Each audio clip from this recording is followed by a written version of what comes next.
Alright, you guys, it's time to start class.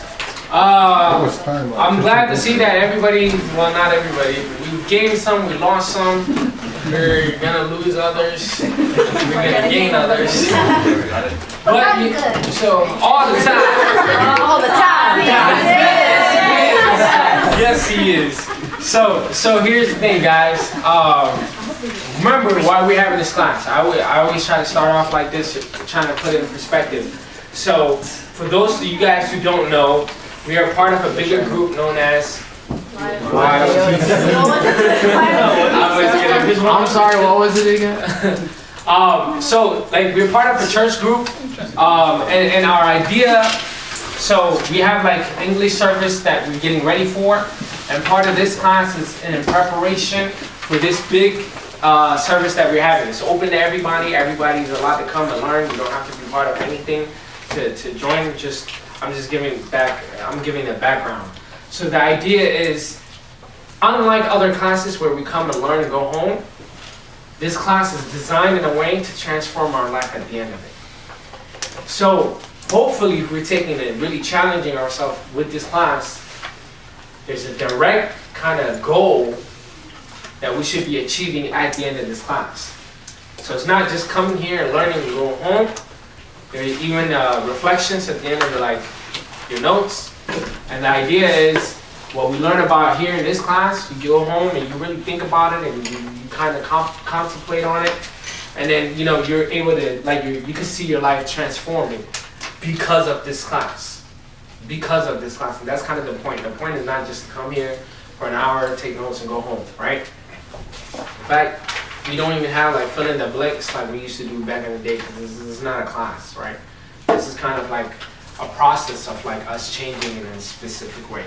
So what are we talking about? The four seeds. The four different kinds of seeds. The four seeds? Four seeds? Huh?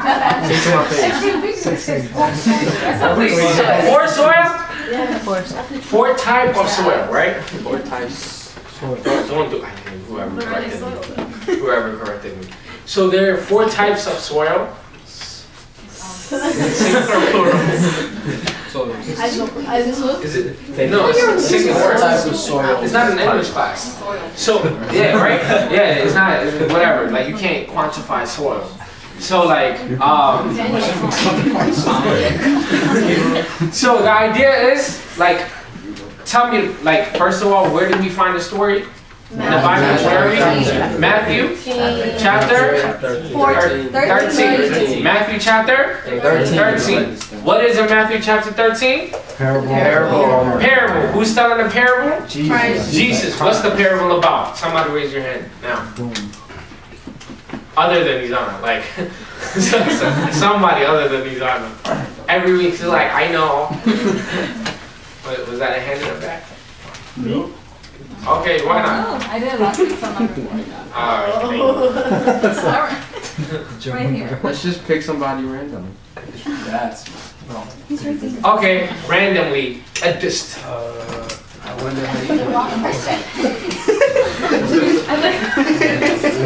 That came out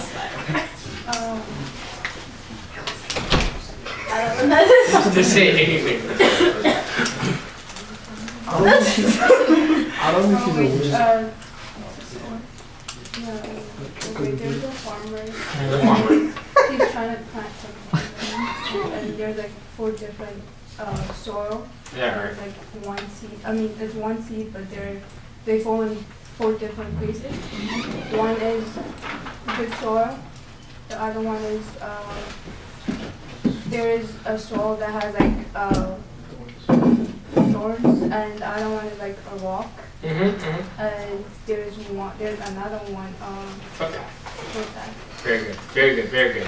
So that's the parable, right? So there's farmer. He goes out. This is what Jesus is telling those who are listening, and he takes the seed and he starts to scatter them, right? He's scattering them, and then some of the seeds fall on. The other seeds fall on. The rock. The other seeds fall on. Thorns, right? So we're talking about what these represent, and then of course the others fall on the good soil, right? So we've looked at the footpath. What does the footpath symbolize? Those Who don't understand, right? Because they never understood. The minute they leave the church, they're taken away. What's the second one? The rocky ground. The rocky ground. Which one does that represent?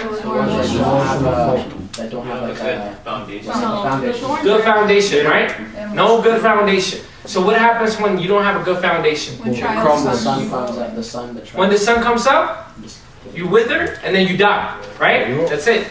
That's it. Like why? Because it was full of emotions. So we talk about this is usually in the early part of the church, like when you come, right? And then you're like, okay, like, oh Jesus, okay, let's do this, right? And you're excited and you're like, I'll pray all day, you know? But the minute something happens, you walk away. Why? Because to begin with, you had no foundation. So you probably like come in here out of emotions and stuff, but when the challenges really start to come, that's when you leave, and that shows that there is no foundation. Today, what are we talking about? thorns. The thorns, and we're gonna skip the quiz because that was from last week. I apologize. You were saying something. I'll halfway asleep.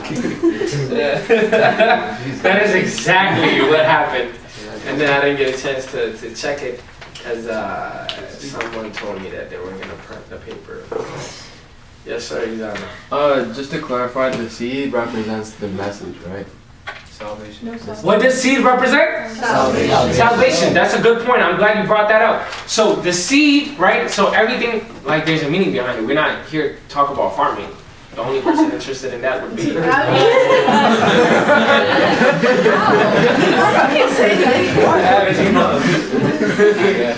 Yes. So we're not interested in farming, right? The rest of us. Why we're here is because we want to learn about the Word of God. Now, the seed symbolizes salvation. Remember that week is the center point. I'm glad you brought it up.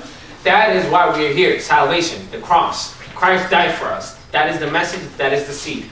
So the question is, how will you respond to that, right? When someone, or the gospel, or the disciples, or the church, or whatever you want to call it, tells you, and that's the farmer, tells you Christ died for you, how will you respond to it? And that's the question. So if you're on the footpath, you don't understand that he died for you, you don't understand the meaning, the significance of it, you're like, okay. So the minute you leave the church, you're taken away. Why? Because you haven't given enough thought, enough process. The second one, somebody like the gospel, you learn about the gospel, like Christ died for you, oh my gosh, I'm ready to give my life. And the second you leave, you're like, oh well. Why? Because it wasn't, like, there was no, like, foundation. What was the foundation, by the way? Sacramental life, right? Sacramental life. And we said, like, all this, like the Bible study and all this stuff, we confuse it with actual worship. Like, some people go, they're at every single Bible study group. You know, from the morning to the end. Like, just Bible study here, Bible study there, Bible study. At the end of the day, if you're not if you're not living a sacramental life, you're not worshiping. All this stuff is preparation for the actual worship service, which is liturgy. Like the epitome of everything, the climax of all the worship, right?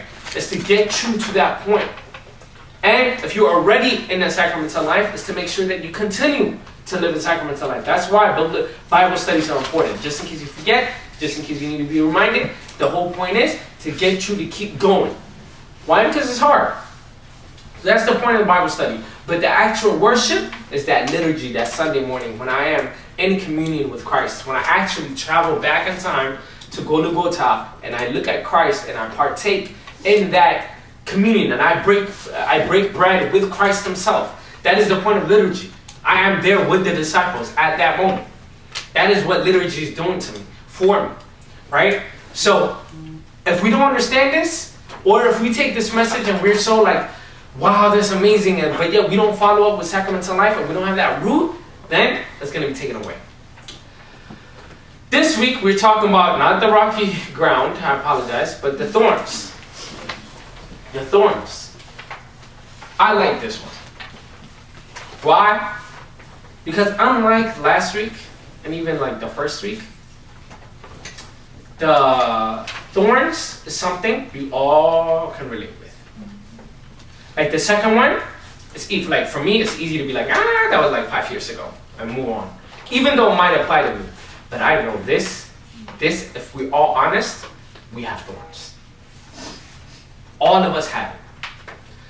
The difference is some will be willing to admit it and some are not willing to admit it. But we all have it. And as we're going to look at today, there are two types of thorns we're going to look at. The internal one and the external one. I want to look at the easy one first. Let's get it out of the way.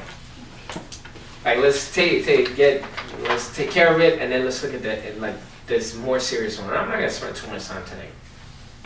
But it's important that we really are honest with ourselves. This is the lesson where it's going to be tough. Like if you're not honest with yourself, you're not going to get anything out of it. And it's going to hurt. But it's one of those things like thorns. Like when you touch them, like they hurt, right? And this is the same thing. Like if you get close to the thorn and you start to investigate your life, oh, it's going to burn. Because you're going to figure out all like the nasty parts about you. But the only way to bear fruits, which is the goal, the only way to bear fruits is to get your hands dirty and remove those thorns. It's gonna hurt, like really bad. And honesty sometimes is horrible. But if you're serious about bearing fruits, you gotta remove the thorns. You gotta remove the thorns. I wanna do the easy one first. First type of thorns is negative influence of surroundings. External thorns. This is the obvious one. When you want to grow, something holds you back. Could be friends, it could be family, it could be a job, it could be haters. You know what I'm saying? Okay, let me tell you. Oh my God. So here's the thing. You're laughing a little too hard. The haters. This is what's gonna happen. And this is especially true if you start to change like real fast, right? Like when you started like bringing in change, and those close to you, they'll start to see. They'll start to see. So they start to question like, yo, who do you think you are, man? You know?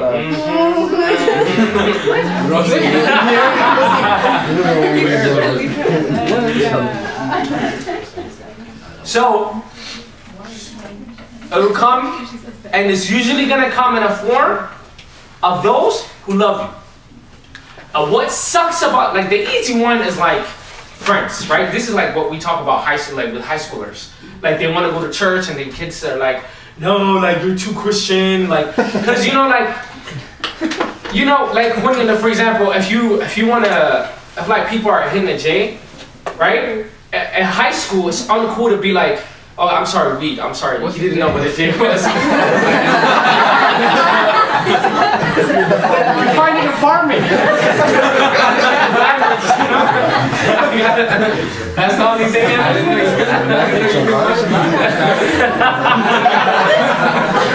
You told me last week. So, like in high school, when someone is involved in marijuana use, right? Like in high school, it's not cool to say like, no, you guys, I'm not okay with this. Like you don't say that in high school, right? So you feel like you gotta come up with like whatever. Like this is the easy stuff, you see? When you grow up though, it's not gonna come with like some people that you're trying to impress. It's gonna come with like the people that you love. And what they're telling you to do is not marijuana. Or Jay, as some people may call it. What they're asking you is positive things. And then that's gonna be the hard thing is like, okay, like do I say yes, do I say no, but what do I do? Let's look at an example. We're gonna look at one biblical example and one real life example. The obvious one is the talk that Peter and Jesus were having in Matthew 16. Yeah, all right. Can we have a volunteer, please? Please, thank you. From then on, Jesus began to tell his disciples plainly that it was necessary for him to go to Jerusalem, and that he would suffer many terrible things at the hands of the elders, the leading priests, and the teachers of religious law. He would be killed, but on the third day he would be raised from the dead. You want me to read the rest? Yeah, go for it. But Peter took him aside and began to reprimand him, saying such things. Heaven forbid, Lord, he said, this will never happen to you. Jesus turned to Peter and said, get away from me, Satan. Thank you. Put yourself in that situation, right? Like, put yourself in that situation. Somebody comes up to you and says like, man, I'm going through a lot. Like, there's a lot of problems. There's a lot of things I'm doing and stuff like that, right? And then you say to them, oh, like, no, trust, like, believe, like, everything will be okay. You're not going to have to suffer all these things. And they say, get away from me, Satan. Like, put yourself in that situation. Like, Peter would be like, whoa, man. Like, are you serious? Like, that's so uncalled for. Right? At that moment, what was he being? He was a thorn. He didn't see it, but for salvation to occur, Jesus had to die. There's no way that Peter could have understood what was going to happen. For him, he's coming from a good place, like a good place. But at that moment, he's becoming a thorn to Jesus. What did Jesus do? Get away from me, Satan. He didn't say, oh, Peter, okay, thank you so much. My goodness, but I don't know how to tell you this. It's not me, it's you. You know, like, get away from me, Satan. Because at that moment, he's becoming a thorn. And we have a hard time, especially with those that we love, that we have respect with, like when they become a thorn, to tell them. Because again, like high school is easy, right? Like high school and stuff, like with friends, like don't go to the club, like okay, like no, tell them like you're with God, and then like it's easy, right? And then once you grow up, you see how like trivial that was. But when you grow up, and it's like family, your mom, your dad, your brother, your sister, asking you to do things, and suddenly that thing that they're asking you to do, it may not be sin, but it's getting in the way of your spiritual life, then it's a serious problem. It's a serious problem. It's a thorn. And most of the time, the thorns come in ways that you will not expect it. I'll share this story, and I know I've told you guys many times before, but I'll tell you guys again. When I went to the monastery, me and my dad, I mean, close friends know, me and my dad were about to kill each other. This is live. I know. Just don't post it on my dad's. My dad's gonna be like, second fight. So what happened is, initially when I was going, like, both my mom and my dad were like, oh, okay, that's cute, you know? Like, I wasn't gonna go. They were like, oh, you could go anytime, you know? But when I bought the plane ticket, that's when, like, things went south, right? Like, really bad. It got to the point where my mom was calling all the priests and begging them like to scream at me and yell at like all the priests. She talked to them. So every Sunday, like a new priest would come and talk to me. Like it was bad. My dad was really like it was bad. I'm not gonna get into the details of how much we fought, but it was bad. And those of you guys who know my I guess mentor, my Meniscas, right? He's a very like solid and like straight to your face type of guy. A lot of people fear him. My dad went and argued with him face to face. You are the reason why my son is leaving. You have ruined my son's life. You have done it. And my dad and him, they were getting into the fight. This is kind of like the situation I was in for about a year and a half. You guys know. So what happened is, long story short, I was like, I don't really care, you know? So I went to Ethiopia, did the kind of thing, and came back, right? So my dad was like, okay, it's finally over, like good, whatever. And then fast forward, there was like this holiday, like Yameritachi.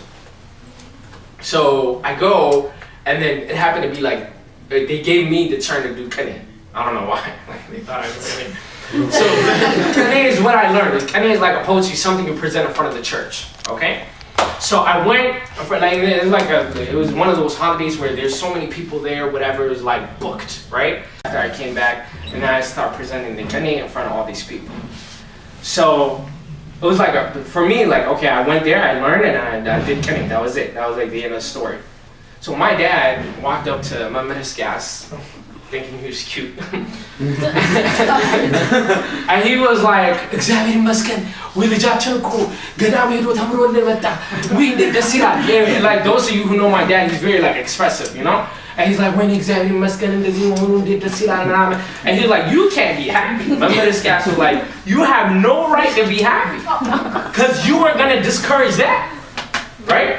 And that's when my dad was like, oh my goodness, like there was like a big goal, a vision that I didn't understand. Here's the point why I'm telling you guys the story, not just to make fun of my dad. I'm not dad, I love you. Please let me in the house tonight. the point of the story is to make you like those who love you, they can say a lot of hurtful things, especially when you come close to God. Especially. But they will stick with you till the end, and if they can see the positive changes and the fruit that you have, they'll be happy. It doesn't matter what you do, as long as you're walking in line with God. Now here, I think I have to say, there's a difference, again, with emotions. There's a difference of avoiding your family using like the church as a reason to do that. Like you have responsibilities at home. You have responsibility to your parents, you have responsibility to your siblings, you have like if you're married, responsibility to marriage. That does not pertain to me. But you have responsibility to your friends. You have responsibility.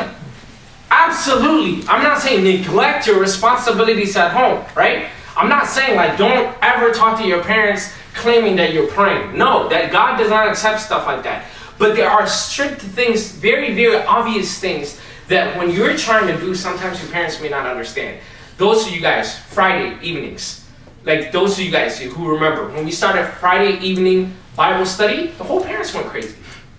Like there's no way you're going to church on a Friday. Why? Because there's no way that's going to happen. And like there was no reason they could get, right?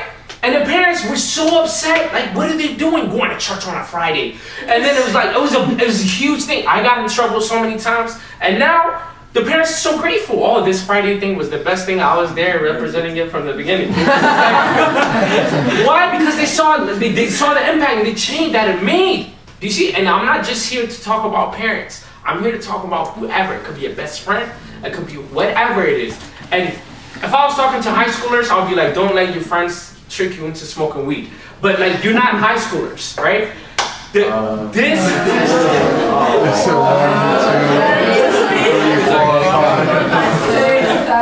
was gonna say you're not college students, and then you didn't know myself. I actually didn't know. He thought I was in college. Tell me. I didn't say college, I said this. He's like, can we move on? I don't know what happened.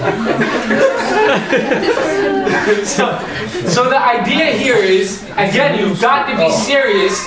You got to be serious in understanding that those, especially those who love you, when they see you changing, and friends, yes, it's still a problem, right? But it comes in a different way. Now they're not convincing you to do whatever. It could be a simple, let's spend Sundays together, like Sunday morning.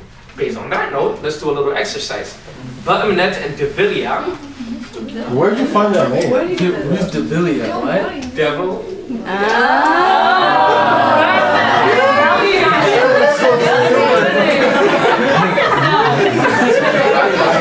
I'm like, that has to be a person's name.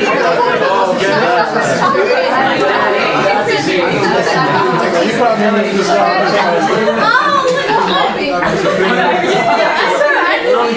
Why did I sound like a building? Alright, now I gotta think of other names. Alright, you guys ready? Ba'amnet and Devilia are friends.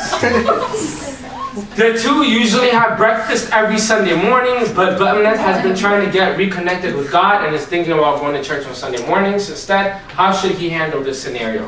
I'll give you guys like a minute. Not Devilia. Devilia's a girl. Where do they eat breakfast is a The question. guy is Devilia. Like, Ba'amnet is a guy. What kind of food did they Ba'amnet eat? is a guy. Devilia. We're not discussing it. There's a lot of things. Not now. Not like right. Hurry up, people. Respond how should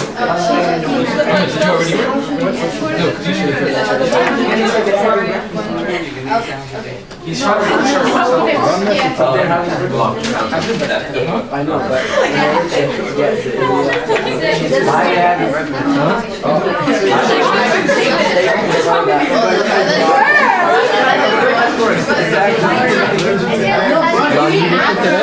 You guys understand? Yes. Right.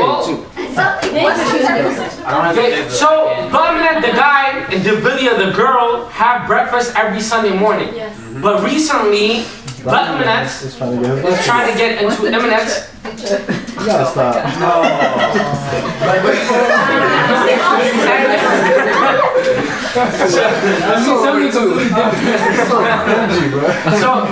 So he's trying to get closer to God, but then like he doesn't. So he wants to go to church, but he doesn't know how to talk to Devilia and tell her like, "Hey, I want to go to church." So what's the relationship between? It doesn't matter. Guys, it really does not matter. He wants to not have breakfast with her and how's not the breakfast. He probably hates the breakfast. Why does he take her?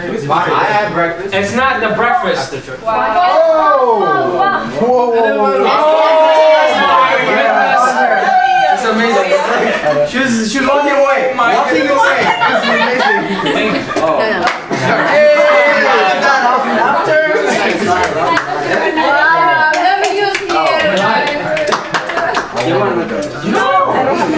Take a bow. Come here. I just want to say we just lost like a good 5 people in the live. No. We just saw the music like, you're not signing up for all this. No. Maybe you're sick. I'm serious. I mean,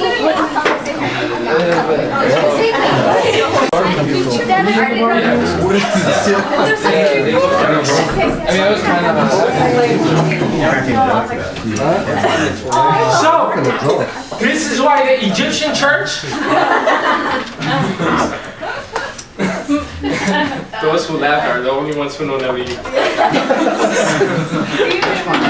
So, do you guys understand the scenario? Yes. There's Balmanet. He's talking to Devilia. That's the devil.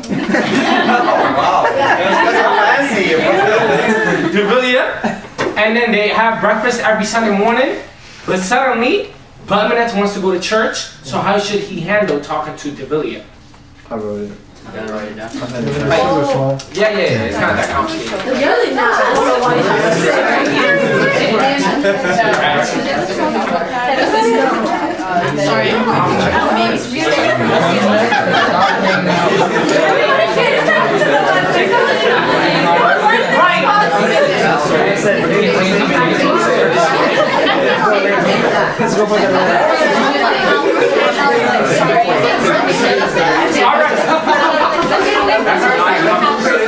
That's a lot.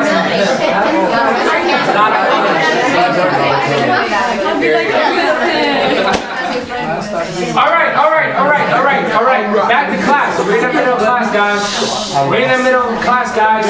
I have better like everything with high schoolers. You're welcome. So, what do you guys think he should do? Yes, what would you do? Bumnet should stop hanging out with Devilia on Sunday morning and go to church, because these are priorities that he has to get straight, and he can like change. He can change like his dates with Devilia to like on a different day of the week. What else? He can dedicate. He can start doing I don't know. Okay. All right. Thank you. Is it a question how is he supposed to tell her? All right, you guys, come on. We have one right here. Lydia, I got you. Hold on, Lydia. You can go ahead. If you want. Go ahead. You look so. So me and Devilia, who's gonna be? You guys are acting it out? Yeah. Okay. Devilia, Bumnet, can we have our breakfast?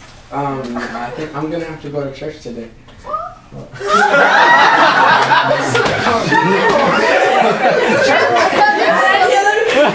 How dare you? Are you gonna beat me now? Well, I need to prioritize what's more important on Sundays. We can hang out on other days. I know we're doing proper church as well. That's brutal. That's brutal. No. But I'm doing really There goes your chicken and waffles. Yeah, so you, Ask Develia to come to church with her. And that's then a- instead that's of If she says no, That's what I say. a Highlands. then that's how you know Develia for real. Highlands. What else? What else? What else? What else? Eat breakfast after church. Okay. Every day. So it's very easy, right? It's very easy, right? Now extrapolate this mindset to other parts of your life and really think about it. And what I'm saying is challenge yourself. It's so easy. Like Sunday morning, somebody asks you to eat breakfast, you say no. Like I gotta go to church, right? What if somebody asks you to do a favor on Sunday and they're like, okay, I'm only in town for a month. Or I'm only in town this weekend, and then Saturday you had to spend it with family for whatever reason, and they're like, I only got like one Sunday off, we've been friends since young. Like now it gets a little complicated. Now it gets a little complicated, right? So you start to be like, okay, like wait a minute, whatever. What about a constant friend who always, like whenever you talk to them, the content of the discussion is very not positive, right? Like certain friends, for example, if you have atheist friends, certain people, like their mouth is very negative, right? And what they say is like maybe you've been friends with them since you were young, but now that you come into the church more often, it's starting to bother you. What do you do at that moment, right? What about the things like where you used to hang out with like friends, whatever, like evening life, and you do all that, and suddenly you don't feel comfortable with I don't know, like Friday nights, right? And then it doesn't have to be like crazy clubbing, but even like you may not feel comfortable with going to a concert because now you want to do Bible study on a Friday evening. Now this is different, and then people are going to tell you that you changed. Like you've changed, right? But you know this is essential for your spiritual growth, especially at this moment. Do you continue to do what you do with your friends because you've had them for a long time? Now it's suddenly a different question, but that is the definition of thorn. It is difficult. You know, when the thorns become thorns, and the most difficult scenario of peer pressure in this room. Whenever we hang out, there will be scenarios where somebody was like, let's pray or whatever. There will be scenarios. And then because like it's a church group, right? You're hanging out with church folks. So if like somebody's like, let's pray, like we just pray, calm down, like extra religious, whatever, right? We tend to do that. We all do that. Why are you looking around? I did that yesterday.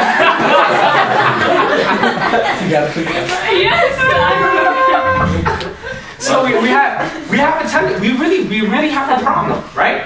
And yes, it's joke, yeah, like we laugh it off, whatever, but it stings just a little bit. It makes you second guess yourself, right? Like if you want to go to church, like let's say for whatever, like Saturday we all went to church, right?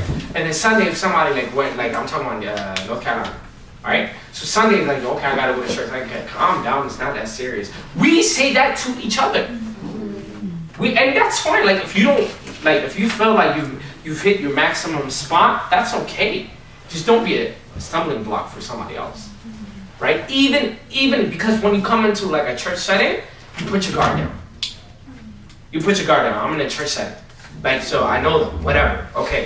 So when like certain jokes, for example, certain conversations, when they start to go off track, you don't want to correct it because after all, we're in a church group. But even friends, even whoever, like church group, it doesn't matter where you are, conversations could go south, right? And like certain things that you know, this is not right, this is not correct. I'm not gonna be involved in it. Thorns, taking them out. Do you see? And it's very difficult in situations. So it's not as straightforward as Bumnetta Devilia or Devilia. I don't know which one y'all like better. Devilia. Let me Devilia emphasize the devil more so. Devilia. Satana. Yeah, that was gonna be my next one. Now I can use it. Santa. Okay. So this is the parable of the seed falling on the thorns. All right. Again, if we're not able to remove the thorns, we will never bear fruits, and this is the problem, right? Whenever, especially Yunimta, like there's no English word. What is You're black. What does it mean in our heart? Yulingta is like regular. They don't have a. the English equivalent is You do it. You do it for the sake. Explain it. There's some people who don't know what that means. Exactly, because there's no English word. I don't know if they have it. They just go straight to the point. In a way. Whoever said obligation to go back There to is you. no word for it. I stand by it. Yulingta, I'm about to explain, right? So Yulingta especially comes in an authoritative position, right? Authoritative means like a friend. It could be a friend, it could be a parent, it could be somebody you respect, but somebody you have like whatever to, right? Like some type of reverence to. They ask you to do something, you really don't want to do it. You really don't want to do it, but you say yes just to please the other person. So in the process, you're losing either your values or like maybe you're hurting yourself or like it's completely out of your way and then like you say no. Like being passive? Yeah, I'll give you guys an example. When like my parents one time, my dad is gonna hate me by the end of this. Like we were gonna go. There was like a house party thing that we were gonna go to, and then like I was trying to eat, I was hungry, and he was like, no, like we're going to like a celebration, like there's food, right? So by the time we got there, of course we Ethiopians, we got there late. They had like ate the food and put the food aside, right? Yeah, no, it gets worse. So when I walked in, and I'm starving, so when I walk in there, they're like, oh, they just came, okay, reheat the food. And then my parents said, oh no, we just ate. That's dirty! What? That is Relax! Your dad really did you like so be your own. Yeah, that's pretty big. So that is Yulingta. You guys understand? Yeah. So when it comes to like spiritual life, we tend to do that a lot, right? Like I know I gotta read my Bible tonight. I know this. And I have like the schedule, I promise myself like it's my year resolution, like I'm gonna read like a chapter a day, whatever, right? So then somebody calls, like your friend calls you and starts talking about her boyfriend issues, right? And then you're like, I gotta go to sleep, but then I also gotta read my Bible. What do I do? If I tell her no, she's gonna call me a bad friend, I don't wanna do this, and then whatever, so you end up on the phone sacrificing your spiritual life. That's a thorn. That's Yulingta. Do you see? Why? Because at that moment, you're supposed to pray. Like, you know you're supposed to read your Bible.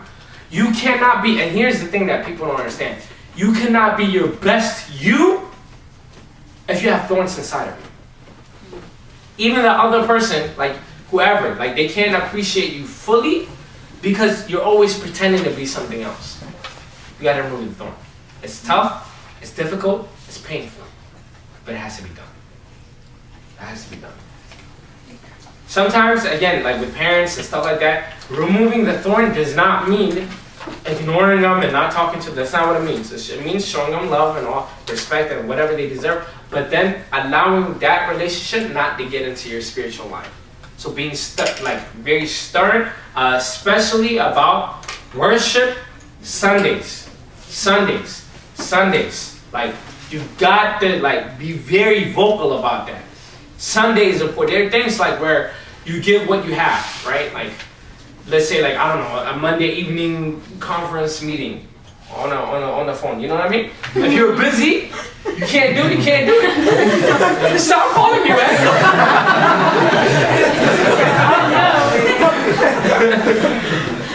Sunday morning.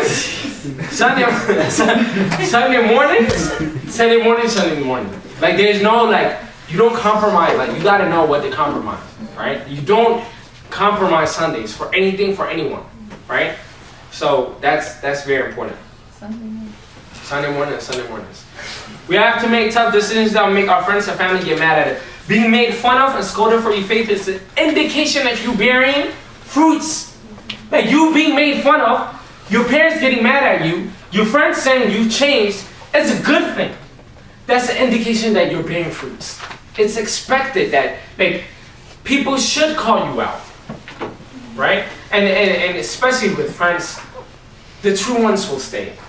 And I'm talking to like younger folks, because like when you're like, old, like you kind of yourself, you don't really care about what people have to say. You just do you and hope that you have a friend at the end of the day. Yeah. Still waiting for the friend. That sounds kind of sad. Right, you kind of do you, and like when you grow up, you have a lot more, you're sure of yourself. But when you're young, it's so much needed of like what people would say, and like you try to impress them and all this stuff, right? And you care so much. But if you're serious about God, just do you, and your true friends will stay at the end. And I mean, like that's just absolutely true. So, Bible verse, but beware. For you will be handed over to the courts and will be flogged and whips in the synagogues. You will stand trial before the governors and kings because you are my followers. But this will be your opportunity to tell the rulers and other unbelievers about me. Matthew chapter 10, verses 17 through 19. If they truly love you, they will understand at the end. They'll understand. Like I was talking about my parents. That's why I said parents. They understood at the end, after I came back, after all that fight, like we have fights after fights after fights, they didn't understand until the end where they were like, okay, we're sorry, we were wrong, we see what you were talking about. So it comes at the end. So give it time, have patience, and it will come in. Let me stop here and see if you guys have questions. Perfect, let's keep going. Second type of thorns are conditions we put on God. This is the hard one. This is the hard one. I don't care if like it's your first day walking into a church. I don't care if you've been born and like just raised in the church. We all have this one box that we've kind of locked and are not willing to show God. Remember we said like a while back, like we have to allow Christ to come into our home where we are most comfortable. We allow him to clean up our house. Remember we were talking about that, right? Yeah. In our house, we have this one box. We've locked it up, and we put it away. Do you guys watch Friends? Yes. Oh my gosh. Oh my gosh. It's my favorite show ever. Oh my gosh. So I was actually like, I had the clip and I was too lazy to bring it, but and the laptop's in the car, but that's not. The point is, I'm thinking about the episode where Chandler and Monica just got married, right?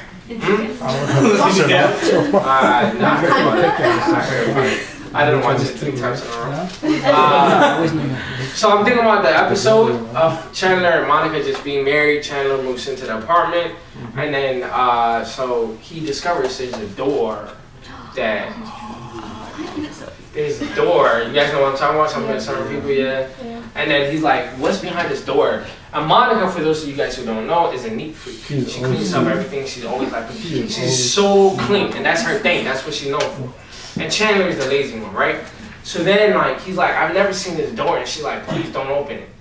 Like, whatever you do, don't open it, right? And then he's like, oh, no, like, okay, whatever. So then, like, he does, like, the whole episode, he's trying to open the door. Eventually, he ends up opening it up, and he discovers it's like, it's very dirty. It's a dirty, dirty, dirty room. And Monica's like crying, she's freaking out, she becomes Monica, you know? And then like, but she's like, please, this is my weakness, don't tell everybody, whatever. And then like, she closes the door again, and they never talked about it again. Yeah. So like, there's a weird thing. But Monica apparently is clean, except for that one room. Like that one room, It's a closet. Please, don't do that. You're gonna say it. No, I'm just saying. It's a closet. Hey, how dirty are we talking? Go watch the episode. No. Watch the episode. He's so disappointed. I just want to know how dirty it was. It was very dirty.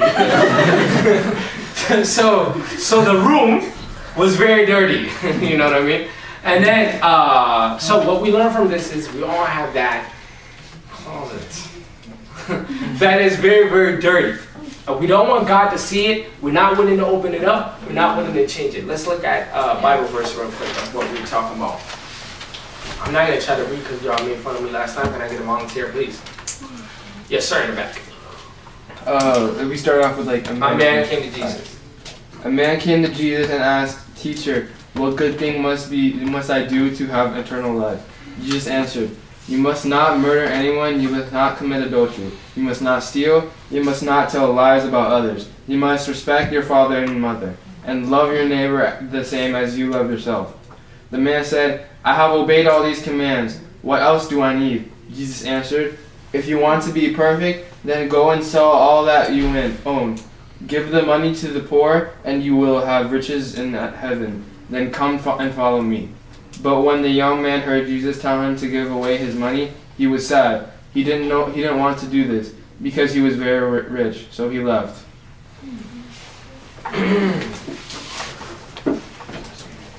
So this man is very rich, and he wants to live a spiritual life with Christ, right? And he says, like, what should I do to get into the kingdom of heaven, right? Right. Get it. Okay, there you go. Oh, I thought she was sleeping. My bad. My fault. So he's trying to get into the kingdom of heaven, and he's like, pray, fast, do this, do that, and he's like, check. It looks like I'm good. He's like, not really, because there's one thing that, like, if you really want to get into the kingdom of heaven, all this money, all this possession, all this stuff that you have, give it to the poor. And that he couldn't do. He walked away. He couldn't bear fruits because that was his thorn. When we come to church, we can give about 95% of our heart to God. But we're willing, like, okay, like, I'll do this. But then when it comes to certain things, even as the sermon is being given, we're like, no, not that. We shut it off. Right? There's certain things. Like, each person is different. Maybe it's forgiveness. Right? And even in forgiveness, we could say, like, okay, forgive. But that one person who did that thing, don't even bring it up. Don't bring it up. David and me, we're not talking. There are things like in our life that, in certain of the conditions, they may not even be like as bad as we think. Part life of partying, whatever, right? So you come into the church, you give all this stuff up, and then there's certain things that when you compare it to the stuff like you were, it's not as big anymore, right? For example, school cheating, like in certain classes, like people cheat all the time. You cheat, like what's the big deal, right? That's the thorn. God wants 100%. So instead of like thinking about it and like, oh, okay, like, you know, this cheating thing is like wrong, what we do is we don't even like challenge ourselves. Profanity.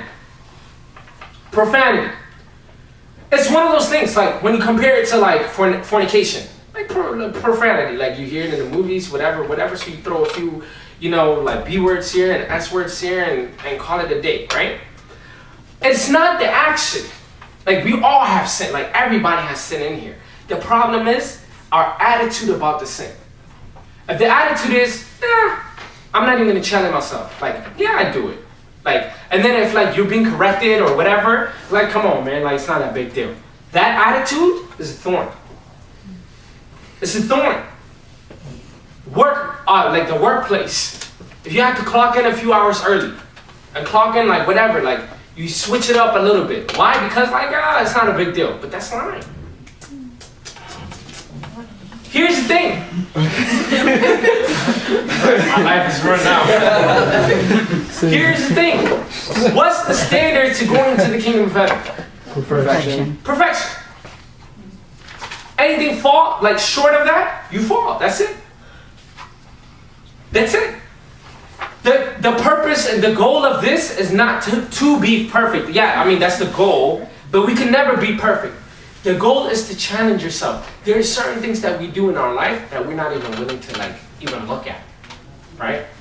Like for example, profanity. If profanity is a problem, the attitude shouldn't be, oh well, I curse, too bad. I'm living sacramental life, I'm doing this, like okay, well, too bad I curse, right? The attitude should be, let me think about these things. I'm gonna challenge myself. Like I might fall 10 times, that's okay. We all fall. But we've got to challenge ourselves for perfection. And maybe we're not even ready to give it up at all. I remember when I first, not even like I started coming to church, like back in college, Me and my mom were very open. Let me say something positive.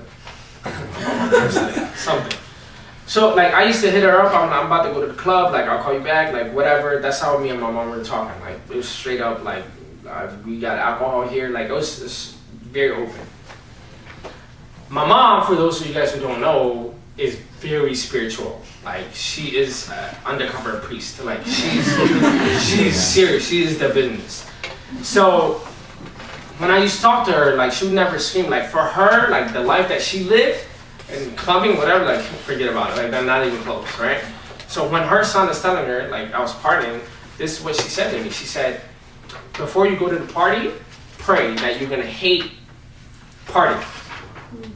I was like, that doesn't make any sense. Like what like how do I pray? Like make me not be attracted to the beautiful girls? Like how are you supposed to pray? Like it doesn't make sense, right?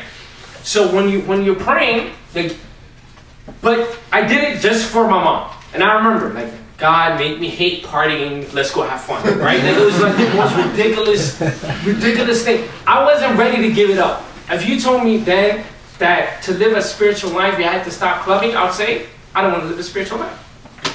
I wasn't ready to give it up. Like, that was it. That was my thorn. That was my thorn. But that prayer to recognize the fact that I had a thorn, right, is what helped me. And I can tell you exactly the day what I was doing, whatever, when I was in a club, and I'm like, I want to be at home watching TV. Like, why am I here?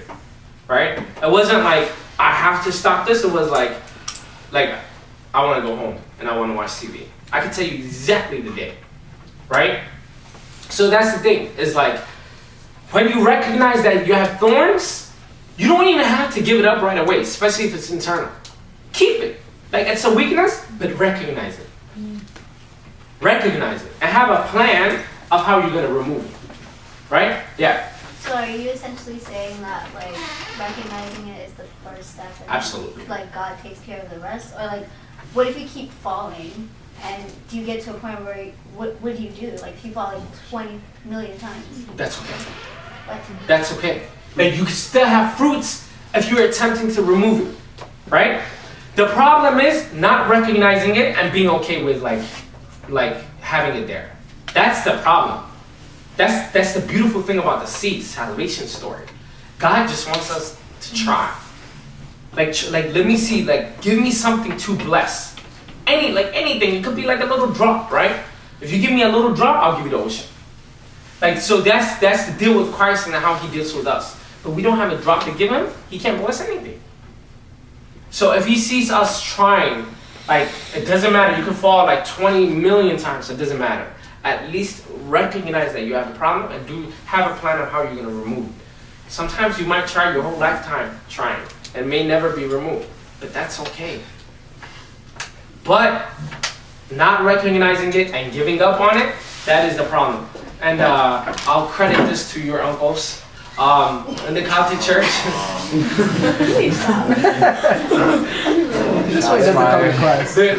They were talking about. He's actually very happy right now. Y'all don't understand. He's like, they're my uncles. In the Coptic church, they were talking about how the devil and how he works, right? So the devil, like with sin, and I told you guys this before. He comes and what do he say? Like about sin. It's not a big deal. He's like, come on, just do it, just do it, just do it, just do it. And the minute you do it, what did he say? How could you do it? And that's the thing. It's like, so you just. So for us, the thought of saying like I fell 20 million times, so I should give up. That's the devil talking. That's the devil talking, right? And we can like. Whatever fight that we're gonna have in a spiritual form or whatever world, we gotta understand that we have a better chance with Christ on our side than alone. We gotta remember that. Yes, sir. Do you think that the story on talking about the rich man, the thing that he wouldn't give up was very clear, was very there, and he knew he wouldn't give it up, so he walked away.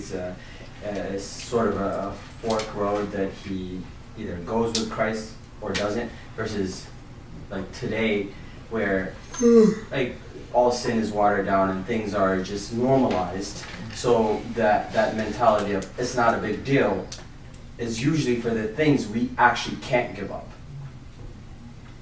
Do you think that's the difference, like, between then and now? And also, while I'm on this, do you think talking about my uncles is a thorn for you?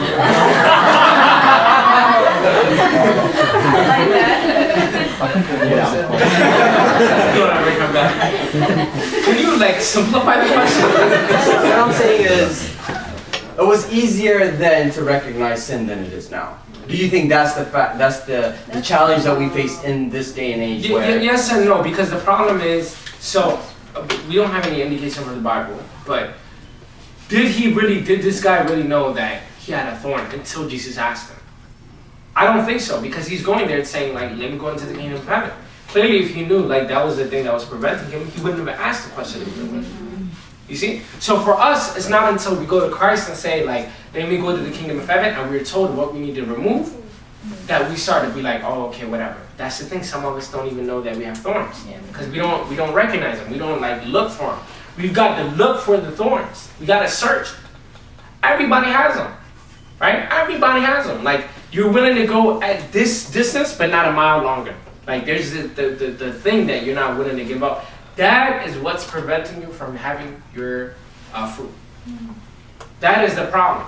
So we have to recognize it and be willing to give it up. Be willing. We may not be able to ever give it up, but we have to be willing to give it up. And that is the thing. Yeah. How are you gonna identify it? Because like you said, you have to recognize it. Like if you don't know, like it's a sin, where are you gonna find it? Oh, you know it's a sin. Like for example, we know for example, like cheating is a sin, right? Yeah, not that basic. Because if we all like need to go perfection, like you said, nowadays everything's normalized and you don't feel like it's sin. There's sins that you feel like there's a sin, like you said, cheating, all that other stuff. It's known as a sin. But there's some smaller things, especially for people who live in sacramental lives. We gotta search deeper. And what is your advice? How are we gonna go deeper? Yeah. Like I would say like self-evaluation is an important thing. So when we learn things like this, like as you grow in your spiritual world life, to make it more relevant in your day-to-day life, right? So like for example, you learn about forgiveness. The next time somebody cuts you off in a car while you're driving, that's the time to exercise that. So bring it to your day-to-day activity. Again, going back to the theme of once we leave Sunday, we kind of forget about everything that we talk about. But if we really, like throughout the day, I'm really thinking about everything and taking this, like, this is real, this is really, really what it is, then we start to recognize that. Related with your question, which is the next point, is a good indication that we have a thorn is like when you're talking to a friend or whatever, right? And then you like somebody brings up a conversation of the Bible, like you know the Bible says this, and then the response is, yeah, but this is reality. You ever been in that conversation before? You know what I'm talking about? Yeah. Like you're talking about doing something or whatever, and then you're like, you know, like yeah, but the Bible says this, and then they say, yeah, but that like, but we're talking about reality. That's a thorn. That is a clear indication of a thorn. We do that all the time. All the time. Like you talk about, if you have a rebuttal, you should rebuttal with the Bible. Right? Like if you feel like the person is misinterpreting the Bible, which happens a lot, you should respond back with the Bible. Not with, but this is reality. That is usually an indication of a thorn. Indication of a thorn.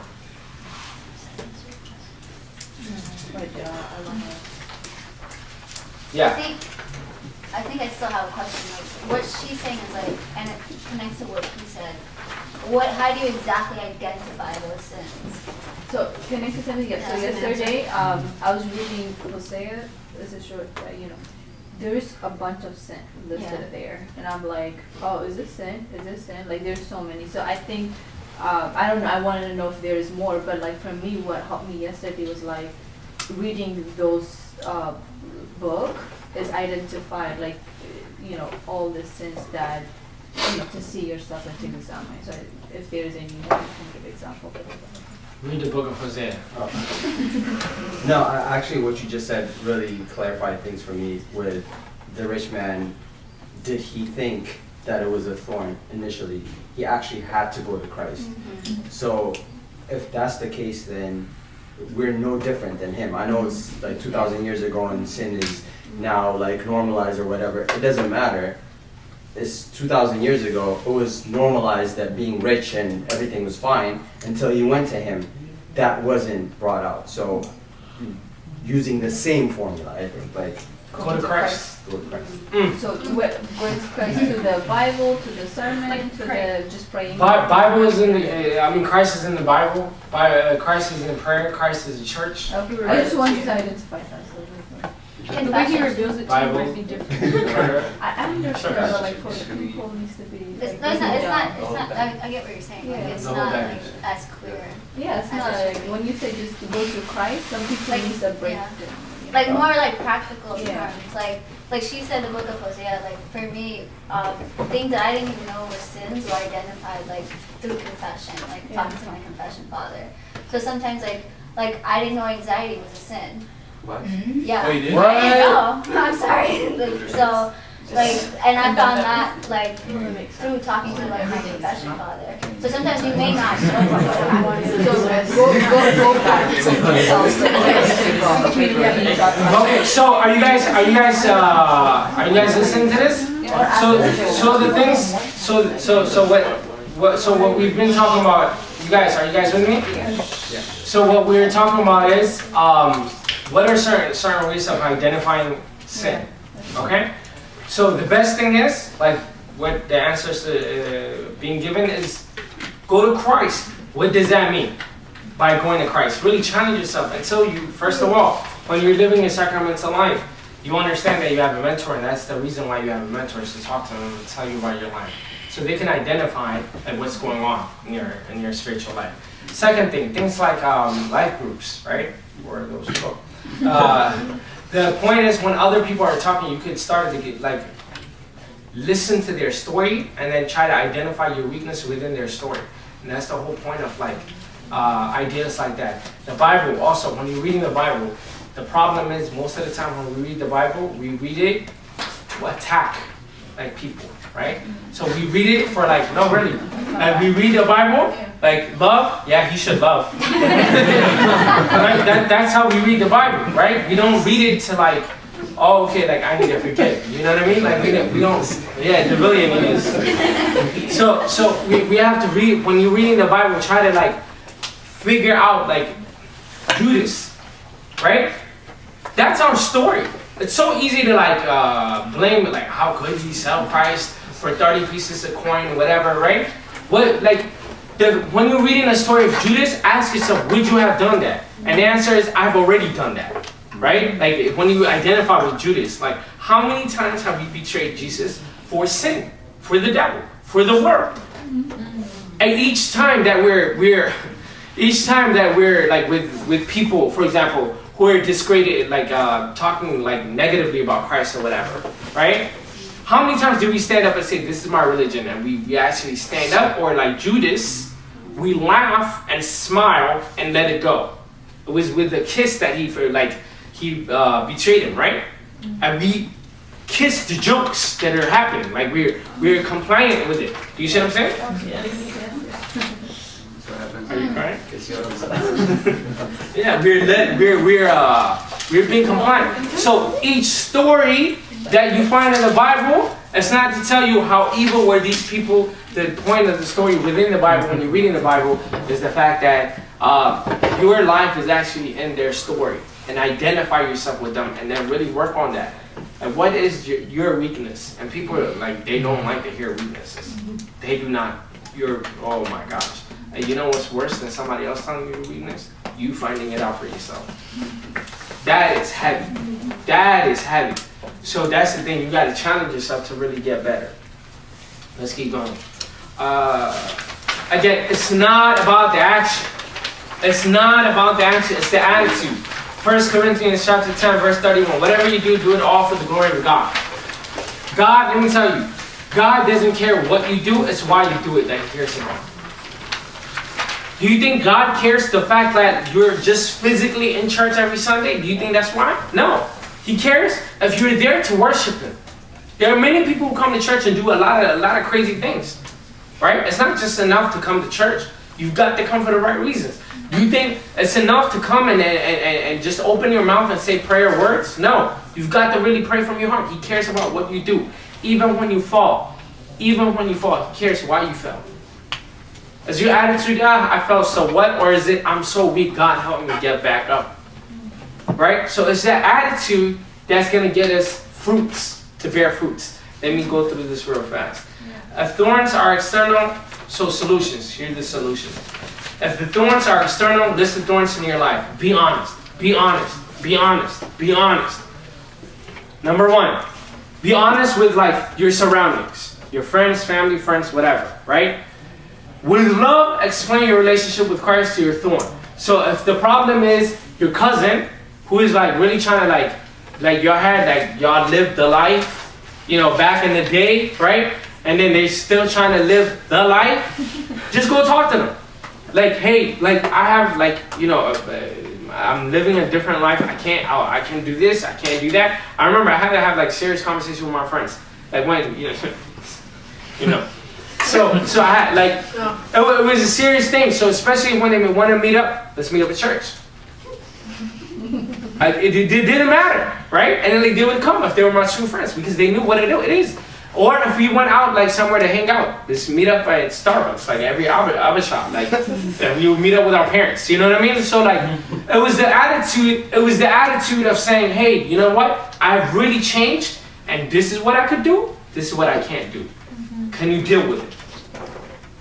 If they're your friends, they'll stick with you. If they won't, you're a thorn. They gotta be removed. It's heavy, it's hard, it's tough, but you won't have fruits until you do that. And then try to show them why Christ is important to you. Here's the key. Don't be that Christian guy. Right? I love Jesus. Do you? You must not. I'm going to heaven. What about you? Like, don't do that, right? Like, we have a tendency to talk very down on them. Just explain very in a nice manner. If possible, try to show them and not tell them about your Christian life, right? Like through your actions, like people will be like, wow, you've changed. What is it? I go to church now, right? But if need be that you have to explain what you've been doing, whatever, you can say, you know what? Like, you don't have to preach to them. You don't have to, whatever. Like, of course, you could extend an arm. By the way, if you would like, you're more than welcome to come with me one day. And if they say no, then let it be. You know, like, we're not just friends with, like, Christians, right? So we're friends with everybody, right? But as long as they don't deter us from our goal, that's the thing. As long as we're supposed to love everybody. 2, have forbearance and understanding. Maybe at the moment they may not like you. Maybe they may be mean to you. At the moment, it will pass. If they truly love you, they will be there at the end. Yes, sir. Is there a biblical example of like two figures who had a friendship, but one of them was of God and the other one wasn't, like? Well, I was thinking about that, but so this is not. I don't know if it's gonna be a clear like. Yeah, it's not a perfect thing that you're looking for. But, I mean, the fact that Jesus kept Judas around, knowing what was going to happen, do you see what I'm saying? Is, I think, a perfect example of that. So Jesus, from the beginning, knew. Someone in here, you know that like, every time I read that, someone in here, Jesus would say, is going to betray me. And they would all look around like, who's going to do that? Even Judas. Like, oh my gosh. Like, he knew what was going to happen. Even when he was getting ready. And then, like, if you guys read closely, when he was about to go, like, literally to like, betray him, he's like, Judas, go do whatever you have to do. He's like, okay, I don't know why you said that. Let me go betray him. Like, he wasn't getting it, you know? But Jesus still, like, it's okay. Like, even when he was coming with a kiss, like, the ultimate betrayal, you know, it's okay. You did what you had to do. So that love, that much, right? So yes, this notion of like we're supposed to be whatever, that's not correct. We love everybody, but if they come in our religion, that's we don't compromise that. And I'm not talking about like thorn. I'm talking about like if they start challenging your religion and start making fun of you, you shouldn't be friends with them afterwards. I mean, you've got to stand your ground. And then like how I compare it is, if somebody talks about your mom. Right? Like starts making fun of your mom. It's like, don't talk about my mom, but let's go grab coffee. No, I'm gonna be like, don't ever talk to me again. Like that's not funny. Do you see what I'm saying? If you want to be my friend, don't ever talk about my mom.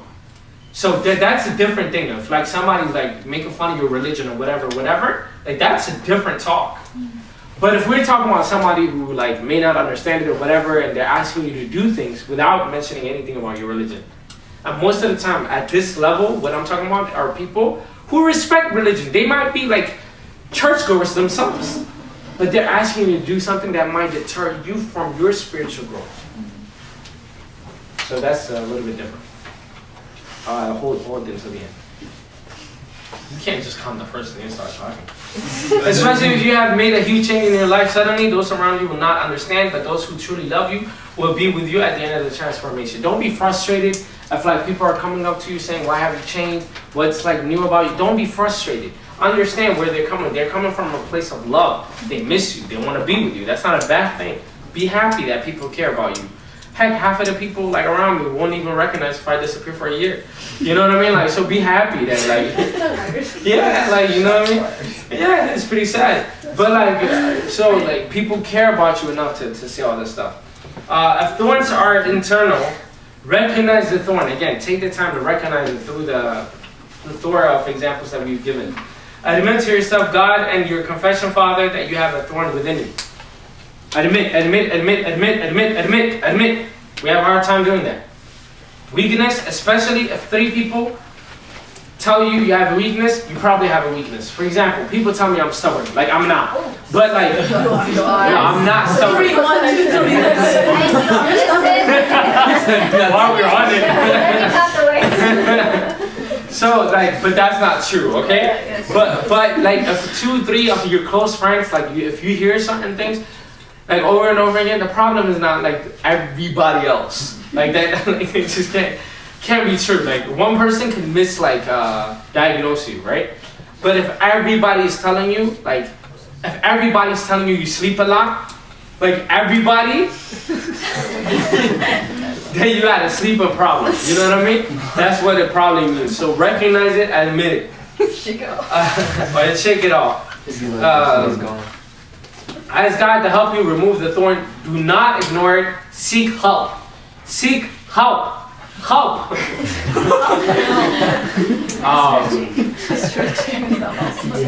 Questions? What? Never You finished? Yeah. Okay. Yes. Oh, when will we obtain perfection? Never. So not when we're in this world, right? So like when we die, that's when we have the ability to get perfection. So Jesus is supposed to be the epitome of what we are supposed to be, right?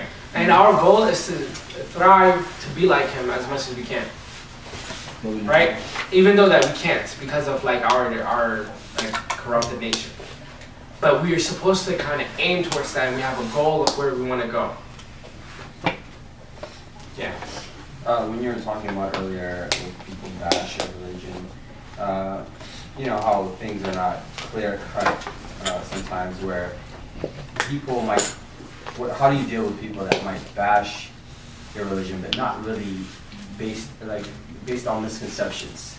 So you can recognize those misconceptions, and do you deal the same way with those people as you do those people that would, bash it knowing what your religion is? Very good. So, I mean, that's a good distinction, right? Like, a lot of people around us don't understand Ethiopian Orthodox, and it's not a religion that you can easily understand, right? So you explain it to them. And usually people with misconception, even if they're bashing your religion, and you say, you know what, I don't feel comfortable with you saying that, ask the questions, but don't make fun of it, they're respectful. Usually, right? So you can say, like, you can explain to them, and you say, hey man, like, that's not cool with me, like, I'm not okay, like, you talking about that, about my religion. And then go into the detail and say, what kind of questions do you have, and explain it. Versus somebody else who's just like, F God and like all this, whatever, like I can't believe you're wasting your time over and over again, you gotta give them the thorn. That's it. Yeah. What if, like I know you're emphasizing like defending your religion, but sometimes like personally, when I do that, it exposes, like say for example, they want to talk bad about St. Mary. Whenever, if I defend it, it'll initiate the conversation for them to say more bad things about her. So agree. it's like instead of like just, what if you just Don't engage. Yeah, like don't engage. Yeah, I agree. So to not expose them to the dogs, if that makes sense. Right, no, I agree. So that's the thing is like, there's difference, and that, I think that's what he was asking. If there's a misconception, people really genuinely want to know. Like I had recent conversations with somebody like who really wanted to know, and you can kind of tell where they're coming from. Maybe not the first time, but definitely by the second conversation, you know if they're genuine or not. Because they'll be like, why do you do this? Why do you do that? And when you tell them, like they're like, oh, okay, or like, okay, like I don't agree with that, but I see why, you know, or something, or like they won't make fun of it again. There's certain people who are like you said, all they want to do is like kind of make fun of you. Like that's all they want to do, right? So when I remember I had a conversation with a guy, I was trying to tell him like the Virgin Mary ascended into heaven. And like this is back in the day, back in the day when I never read the Bible. So I was like, she ascended to heaven. And he started laughing. He's like, you think Mary is Jesus? She never ascended or whatever, you know? And then I called my mom, I was like, which part of the Bible does it say Mary ascended into heaven? She was like, it's not in the Bible. You know? And then like he started, you know, stuff like that. So they're just trying to make fun of you. Don't engage. Like that, and that's exactly what it is. It's like from the beginning, don't get into that, yeah. But then like where does our duty for like evangelism factor in? Like do you just, because isn't that kind of essentially a requirement or? It is a requirement for those who want to learn. So like, is it only for those who want to learn? Like what about people who are kind of like nonchalant, like you do you, that's great for you, but I'm just gonna sit on the side. So that's not what we're talking about. We're talking about people who are like consciously making fun of religion. Yeah, I know that. I'm not connecting it in any way, but I'm asking like a separate question. A separate, yeah, then absolutely, you're supposed to, but that's the thing, there's a way to evangelize, and that's just like a separate section altogether. So like the way you're supposed to evangelize, how are you supposed to evangelize, to what degree are you supposed to evangelize is very different. But I'm saying like, so with people from all these like degrees, like where does that duty come in, or does it only come in when it's people who are like, who their hearts are open to? No. I would definitely nonchalant as well. Like yeah. So, but the thing is. But is there a limit? Is my question. What do you mean limit? Because like right now you're saying like, essentially just let them be, or like the people who are. I thought it was an unrelated question. Yeah. No. Sorry. No. The reason why I say that is, yeah. So let them be if the people are purposely trying to make fun of religion. Okay, so you don't try to evangelize that? No. Not kind of, but not by word, but the evangelism. It's by action. Well, so don't engage in a conversation. Yeah. Like, It says don't throw your pearls to the swine. So the same way you. Right. So like you don't like engage in a conversation and say come to church when they're saying after church. Yeah. Do you see what I'm saying? Like that makes no sense. And in fact, like we have to kind of show them we're not playing around. Like we're very serious. Like if you respect me, don't talk like that at all around me. Yeah. So we have to kind of like, you know, if they don't like that and they leave, that's on them, you know. But like, of course, like through your life and stuff like that, they can change their life. Yeah. So like, I have a question about like the cutting your thorns part. So like, what I usually like get as a response to like when you try and like confront those people that are like your thorns in your life, is you get this thing where they're just like, why are you acting like you're holier than me? Like, why are you acting like you're better than me? And they'll just feel like they give you that kind of idea, and it'll kind of like, usually for me, it throws me off of what I think I'm doing correctly. And that's what, number one, we speak with love, and number two, that was the kind of the verse that I told you. You will be made fun of your religion.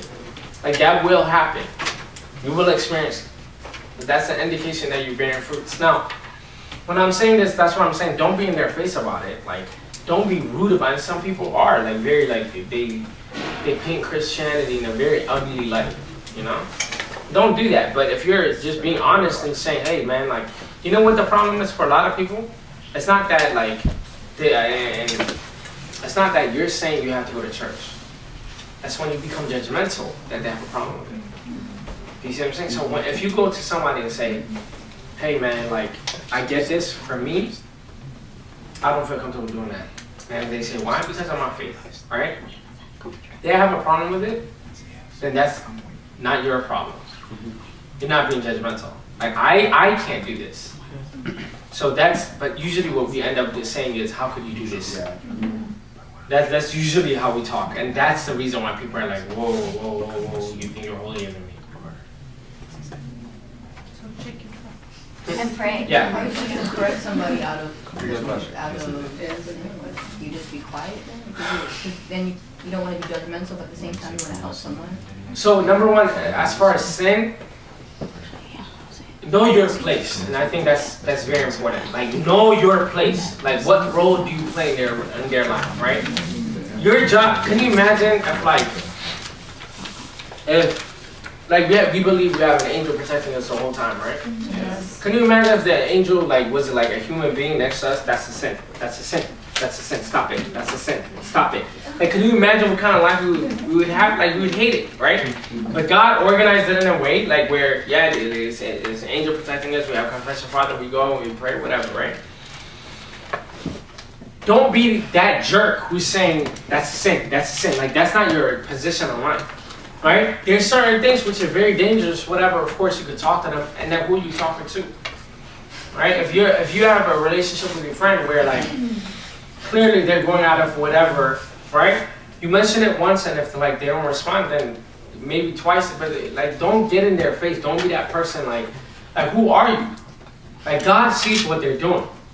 You see what I'm saying? Yeah, like you don't always stay quiet, but like you don't always talk either. You don't always have to talk. And it's hard to tell you when to do what. I mean, yeah. Other questions? Dowie, can I make an announcement after prayer? Make it now. Okay.